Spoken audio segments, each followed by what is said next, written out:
मेरा नाम गीता है। मैं अपने माँ बाप की इकलौती बेटी हूँ। मैं एक गरीब घराने में पैदा हुई। मेरे पिताजी शहर जाकर मजदूरी करते थे, तभी हमारे घर का गुजारा चल पाता था। पापा के पास थोड़ी सी जमीन भी थी, लेकिन बैलों का जोड़ा न होने की वजह से ये जमीन का टुकड़ा बंजर पड़ा था। अगर बैल होते तो हल चला पाते। पापा गांव से रेत भरकर शहर ले जाते थे, जहां एक मंदिर बनाया जा रहा था। वहां उनकी मुलाकात नवीन नाम के एक मिस्त्री से हुई, जो बैलों के एक जोड़े का मालिक था। वह उनको बेचना चाहता था। पापा ने उससे कहा, तुम्हारे बैल बहुत अच्छी नस्ल के और जवान हैं, तो इन्हें बेचने की ज़रूरत क्यों पड़ गई। वह बोला, मुझे शादी करनी है, मैं इन्हें बेचकर शादी करूँगा। हमारे पास ज़मीन तो है ही नहीं, मैं बैल रखकर क्या करूँगा। वह लड़का पापा को पहले ही पसंद आ चुका था, इसलिए पापा ने उसे तुरंत कह दिया कि अगर मैं अपनी बेटी का रिश्ता बैलों के बदले तुम्हारे साथ कर दूं, तो क्या तुम उसे अपनाने के लिए तैयार हो। मेरे पास 4 एकड़ ज़मीन है, वह भी पास में ही मौजूद है, और बैल हो तो हमारी ज़िंदगी आसान हो जाएगी और तुम्हारा घर भी बस जाएगा। वह कहने लगा, मुझे मंजूर है, तुम ये बैल आज ही ले जाओ, मैं कल तुम्हारे घर पर आकर बाकी बातें तय कर लूँगा। अगले दिन नवीन हमारे घर आ गया। क्योंकि कई सालों से हमारी ज़मीन बंजर पड़ी थी, इसलिए पापा ने बैलों की जोड़ी के बदले में मेरी शादी नवीन से करवा दी और बस मुझे एक जोड़ा पहनाकर नवीन के घर भेज दिया।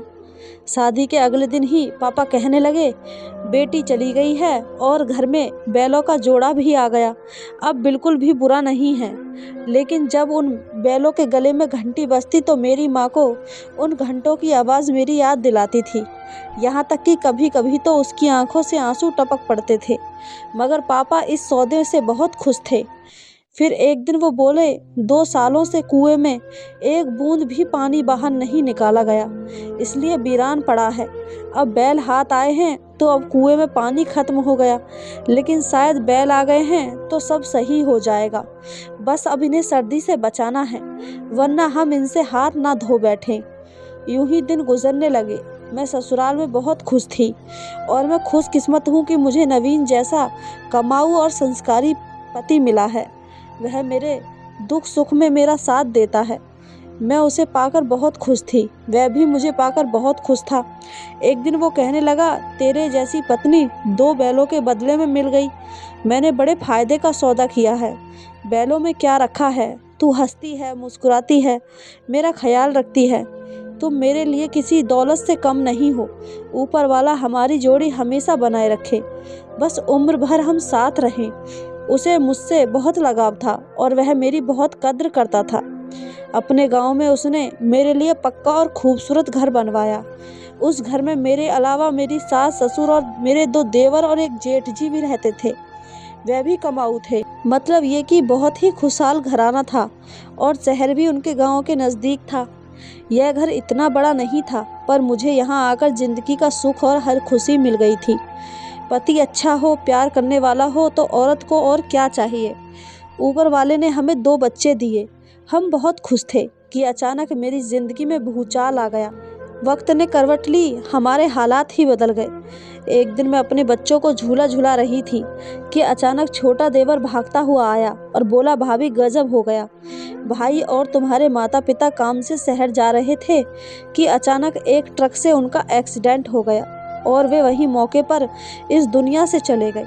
अस्पताल ले जाने की भी नौबत नहीं आई। भगवान जाने कि कैसे ट्रक के ब्रेक फेल हुए और उन तीनों की उस तरफ से भयंकर टक्कर की वजह से रोड क्रॉस करते हुए मौके पर ही मौत हो गई। मेरी तो जैसे दुनिया ही उजड़ गई थी। कुछ दिन ऐसे ही गम में गुजर गए। एक दिन मेरे सामने एक ऐसी हकीकत आई कि मैं दिल थाम के रह गई। वैसे तो मेरे बड़े जेठ मुझसे उम्र में 8 साल बड़े थे, लेकिन मेरी खूबसूरती उनके दिल में घर कर गई थी।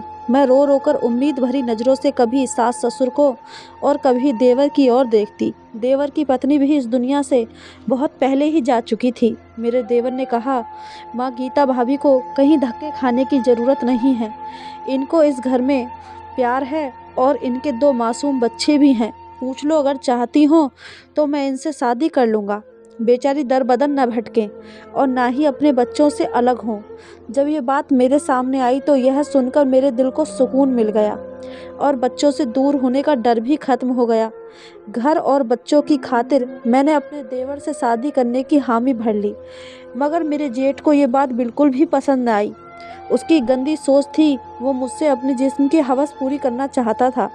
उसने कई बार मुझे अकेला पाकर टॉर्चर भी किया, लेकिन जब मैं ना मानी तो उसने मुझे बर्बाद करने का प्लान बना लिया। अपने छोटे भाई यानी मेरे पहले पति के सामने उसकी बोलने की बिल्कुल हिम्मत नहीं थी, इसलिए उसने मुझे उनके रहते हुए कभी कुछ नहीं कहा। लेकिन अब उसका दरिंदापन धीरे धीरे बाहर आ रहा था। मैं भी क्या कर सकती थी? खुद को जमाने की गंदी नज़रों से बचाने के लिए एक हमसफ़र की ज़रूरत तो पड़ती ही है, लेकिन जो ज़िंदगी भर साथ निभाने वाला साथी था वह तो अब इस दुनिया में ही नहीं था। मेरी देवर से मेरी शादी तय हो गई। दिन में पूजा मंडप सजाया गया, लेकिन जैसे ही फेरों का वक्त हुआ तो गांव का सरपंच पुलिस के साथ दौड़ते हुए आया और मेरे देवर यानी मेरे होने वाले पति पर इल्ज़ाम लगा दिया कि उसने सरपंच के घर में घुसकर चोरी की है।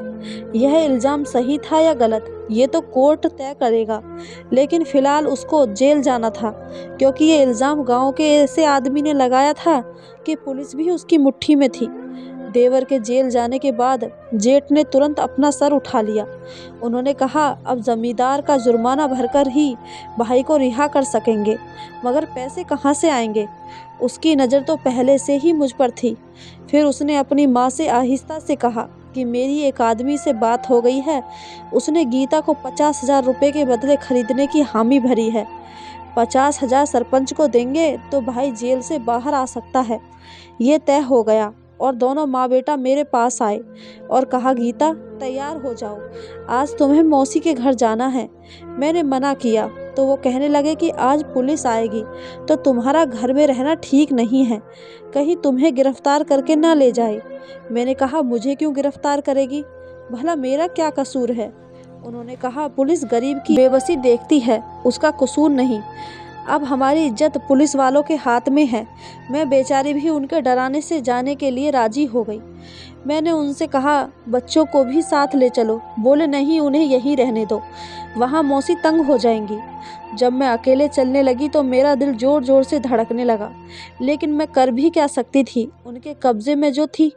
हम शाम को साथ वाले गांव में पहुँचे तो मैंने कुछ मर्दों को देखा जो हमारा पहले से ही इंतज़ार कर रहे थे। मैंने कहा, ये कौन है? तो वह बोला, तेरा सौदा कर दिया गया है, अब तुमको इनके साथ जाना है, अब तुम इनकी अमानत हो।